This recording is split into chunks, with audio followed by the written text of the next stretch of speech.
I don't think it would be unreasonable for someone studying this week's Torah portion to ask the following question. Do we really need more details about the Mishkan, about the tabernacle? Hasn't God in previous portions already told us everything about it? Its dimensions, its utensils, its materials. Does he need to repeat all that now that the Jews are finally building it? Couldn't he have just said, and they built the Mishkan, and continue? But this is the Torah we're talking about. So obviously we're meant to learn a lesson. Imagine, if you will, a couple on their honeymoon on a beautiful Caribbean island. And one afternoon they decide for a few hours to do their own thing. He wants to go scuba diving, she wants to go shopping, or vice versa, so they separate.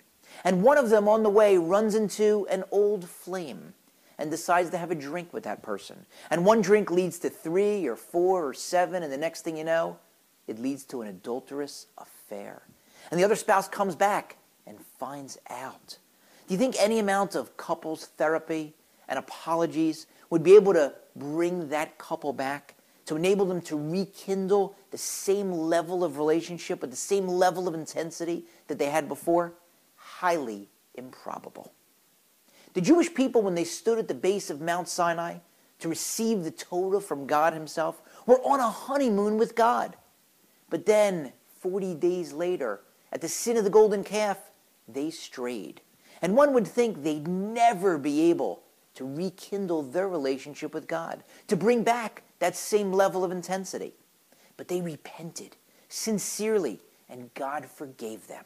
So that's what God is going out of his way to show us in this week's Torah portion. When they build the Mishkan, he's repeating every detail to show us how enthusiastic they were, to show us how excited they were, to show us how careful they were, following every iota of his command.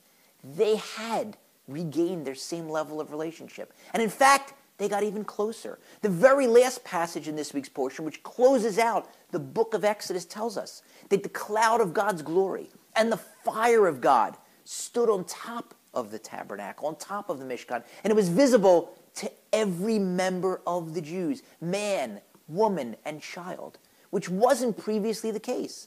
Apparently, they had grown even closer to God. But how's that possible after the sin of the golden calf? The Talmud tells us that in the place where the penitent, the Baal Teshuvah, stands, even the tzaddik, the fully righteous person, can't stand. God understands how difficult it is to get back up, to repent after tasting sin.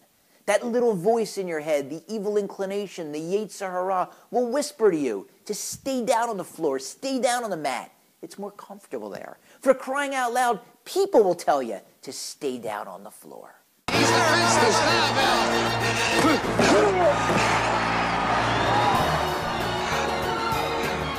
now, Down, stay down.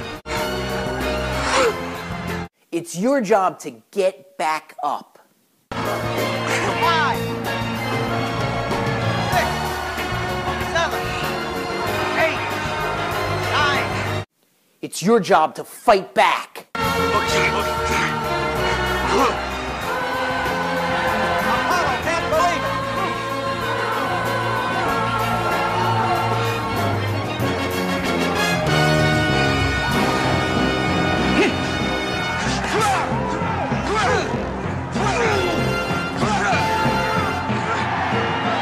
Great Rocky Balboa himself understood that. He taught his own son that lesson. Nobody is gonna hit as hard as life.